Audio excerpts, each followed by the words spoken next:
Hello hi friends, welcome back to my channel Telugu earning tips. Friends, ఈ వీడియోలో అయితే నేను మీకు చాలామంది క్రెడిట్ కార్డు యూస్ చేసే వాళ్ళకి కార్డు యూస్ చేయకుండానే బిల్ అనేది వస్తుంటుంది అనమాట. మరి అదేంటి, క్రెడిట్ కార్డ్ నేను స్వైపే చేయలేదు, అసలు యాక్టివేటే చేయలేదు, కానీ బిల్ ఎందుకు వచ్చింది, నేను యూస్ చేస్తున్నాను, పే చేస్తున్నాను, కానీ బిల్ ఎందుకు వచ్చింది అనేది చాలామందికి డౌట్ ఉంటుందన్నమాట. సో ఈ వీడియోలో మనము without using the credit card ఎందుకు బిల్ వస్తుంది అనే దాని గురించి క్లియర్గా తెలుసుకుందాము. ఈవెన్ మన కొత్త కార్డు కానివ్వండి, లాంగ్ బ్యాక్ నుంచి యూజ్ చేసినటువంటి కార్డు కానివ్వండి, కొన్ని కండిషన్స్ అయితే ఉంటాయి. చాలామందికి బ్యాంక్ వాళ్ళు రివీల్ చేసి ఉండకపోవచ్చు. ఎందుకంటే మీరు క్రెడిట్ కార్డు తీసుకునేటప్పుడు సిగ్నేచర్ చేస్తారు టర్మ్స్ అండ్ కండిషన్స్ యాక్సెప్ట్ చేసి. అది మీరు అంటే మీకు అన్ని ఈ విషయాలు తెలుసు అని చెప్పి సిగ్నేచర్ చేసినట్టు అది బ్యాంక్ రెస్పాన్సిబిలిటీ కాదండి. బ్యాంక్ వాళ్ళు అదే చెప్తారు, అది మీ రెస్పాన్సిబిలిటీ, టర్మ్స్ అండ్ కండిషన్స్ చదువుకోవడం. మేము ఆల్రెడీ బ్రోచర్ కూడా ఇచ్చాము క్రెడిట్ కార్డుతో పాటు అని చెప్పేసి చెప్తుంటారు అనమాట. సో చాలా మనకి ఈ వీడియోలో అయితే మనకి ఛార్జెస్ ఎలా వస్తాయి అనేది ఇవాళ మన కాన్సెప్ట్ అనమాట. వీడియో ఎండ్ వరకు చూడండి, ఖచ్చితంగా మీకంటే క్లారిటీ వస్తుంది. దానికంటే ముందు మీరు నా ఛానల్కి ఫస్ట్ టైం విజిట్ చేసినట్టు కనుక వీడియో కింద కనిపిస్తున్న red colour subscribe button click చేసుకొని ఆ పక్కనే కనిపిస్తున్న బెల్ ఐకాన్ యాక్టివేట్ చేసుకోవడం ద్వారా నా లేటెస్ట్ వీడియోస్ మీరు నోటిఫికేషన్ రూపంలో పొందొచ్చు. ఫ్రెండ్స్ చూడండి, నార్మల్గా ఇన్ జనరల్గా so without using the credit card bill ఎలా వస్తుందంటే, మనము యూజ్ చేసేటువంటి కార్డు వచ్చేసి ఇయర్లీ ఛార్జెస్ అనేది ఉంటుంది. చాలామందికి దీని గురించి తెలిసినకపోవచ్చు. ఎందుకంటే బ్యాంక్ నుంచి వచ్చేటప్పుడు కార్డు మీకు లైఫ్ టైం ఫ్రీ అని చెప్పేసి ఇస్తుంటారు. ఒక్కొక్కసారి ఆ లైఫ్ టైం ఫ్రీ కార్డు ఉండదండి, మీకు ఛార్జబుల్ కార్డు అని ఇస్తారనమాట. సో మీరు యూజ్ చేయకపోతే కనుక ఇయర్లీ ఛార్జెస్ ఉంటుంది. యూజ్ చేసినా కూడా ఇయర్లీ ఛార్జెస్ అనేది వస్తుంది. ఎందుకంటే దానికి కొద్దిగా థ్రెషోల్డ్ లిమిట్ అనేది ఇస్తారు. ఫర్ ఎగ్జాంపుల్, మీకు ఒక 50,000 రూపాయలు క్రెడిట్ కార్డ్ లిమిట్ ఇచ్చారు. సో దానికి ఒక 500 రూపీస్ మీకు క్రెడిట్ కార్డ్ ఛార్జెస్ ఇచ్చారు యాన్యువల్లీ.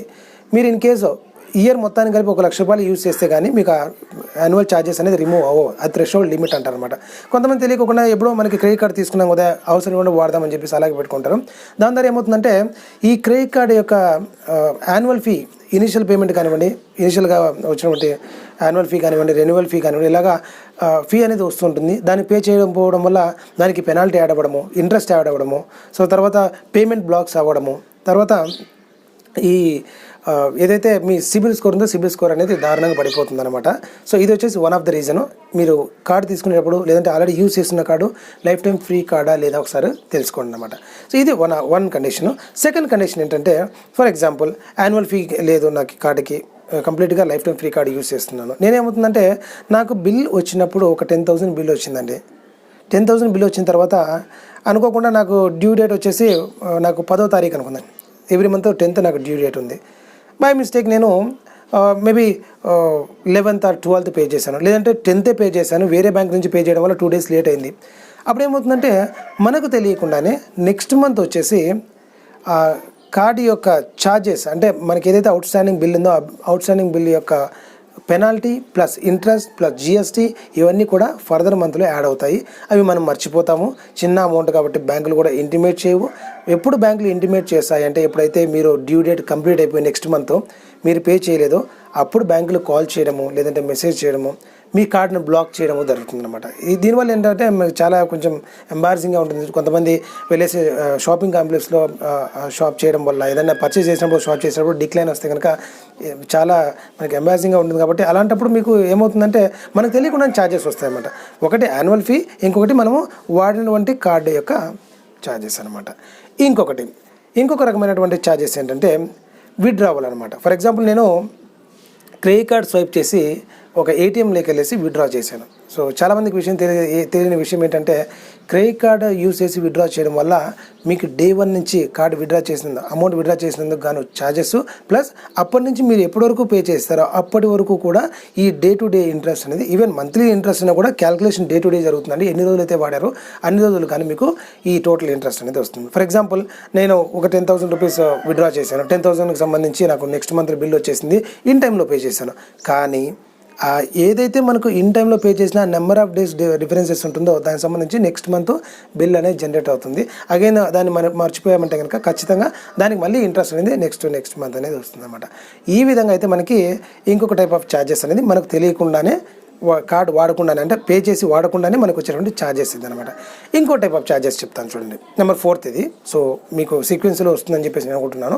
ఇంకొకటి ఏంటంటే, నాకు ఇచ్చినటువంటి కార్డ్ లిమిట్ వచ్చేసి ఒక 30,000, కంప్లీట్గా 30,000 యూజ్ చేశాను. అదేమైందంటే, నెక్స్ట్ మంత్లో 1 day డిలే అవ్వడం వల్ల నాకు వచ్చేసి లేట్ పేమెంట్ ఛార్జెస్ వచ్చింది.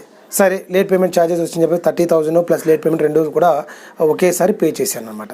అప్పుడు ఏమవుతుంది, 30,000కి గాను లేట్ పేమెంట్ ఆల్రెడీ వచ్చిందంటే మనకు 30,000 ప్లస్ అయింది కదండి.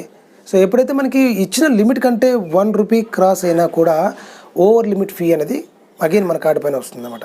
ఓవర్ లిమిట్ ఫీ వల్ల ఏమవుతుందంటే అగైన్ మీకు ఈ మంత్ రాదండి, మీకు నెక్స్ట్ మంత్ బిల్లులో ఈ ఓవర్ లిమిట్ ఫీ అనేది యాడ్ అయ్యి వస్తుందన్నమాట. సో ఇలాగ మనకి నెంబర్ ఆఫ్ ఛార్జెస్ అనేది కార్డు యూస్ చేయకుండానే వస్తుందన్నమాట. సో చాలామందికి తెలియని విషయం ఏంటంటే ఇంత credit card terms and conditions ఉంటాయి అని చెప్పేసి తెలియక చాలాగా యూస్ చేసి పే చేయకపోవడము, మినిమం అమౌంట్ పే చేయడము చాలా దారుణంగా ఉంటుందన్నమాట. ఇవన్నీ మీరు క్రెడిట్ కార్డ్ అనేది మామూలు విషయం కాదండి. క్రెడిట్ కార్డ్ తీసుకోవడం చాలా ఈజీ, బట్ క్రెడిట్ కార్డ్ తీసుకున్న తర్వాత రెగ్యులర్గా పే చేయడము, దాన్ని ఎఫెక్టివ్గా పెట్టుకోవడము అనేది చాలా కష్టమైనటువంటి పని అనమాట. సో ఎవరికైతే కార్డు యూజ్ అవుతుంది అనుకుంటే వాళ్ళు మాత్రం యూజ్ చేసుకుంటే రెగ్యులర్గా పే చేయగలము అనుకుంటే కనుక, లేదంటే మీరు ఇయర్లీ ఒకసారి యూజ్ చేసినా కూడా problem. Life time free card ఉందనుకోండి, మీకు ఇష్టం వచ్చినప్పుడు కార్డు యూజ్ చేయండి, 6 నెలలకు ఒకసారి యూజ్ చేసుకొని మళ్ళీ రీపేమెంట్ చేయండి. సో దానివల్ల ఏం ప్రాబ్లం ఉండదు అనమాట. సో ఈ విధంగా అయితే కార్డు యూజ్ చేసుకోవచ్చు. వీడియో చాలా మందికి యూజ్ అవుతుంది అనుకుంటాను. నేను చెప్పినటువంటి పాయింట్స్లో ఏది మీకు ఎఫెక్టివ్గా అర్థమైంది, లేకపోతే అర్థం కాని పాయింట్స్ ఏమైనా ఉంటే కామెంట్ సెక్షన్లో కామెంట్ చేయండి. వీడియో నచ్చితే ఒక లైక్ చేయండి. ఖచ్చితంగా మీ తరపు నుంచి ఒక లైక్ అనేది ఎక్స్పెక్ట్ చేస్తున్నాను. వీలైతే ఫ్రెండ్స్ అండ్ ఫ్యామిలీ మెంబర్ కూడా షేర్ చేయండి. అండ్ మరిన్ని అప్డేట్స్ కోసం మిస్ అవ్వకుండా నా ఛానల్కి సబ్స్క్రైబ్ అవ్వండి. See you in the next video. Thanks for watching. Take care. Bye.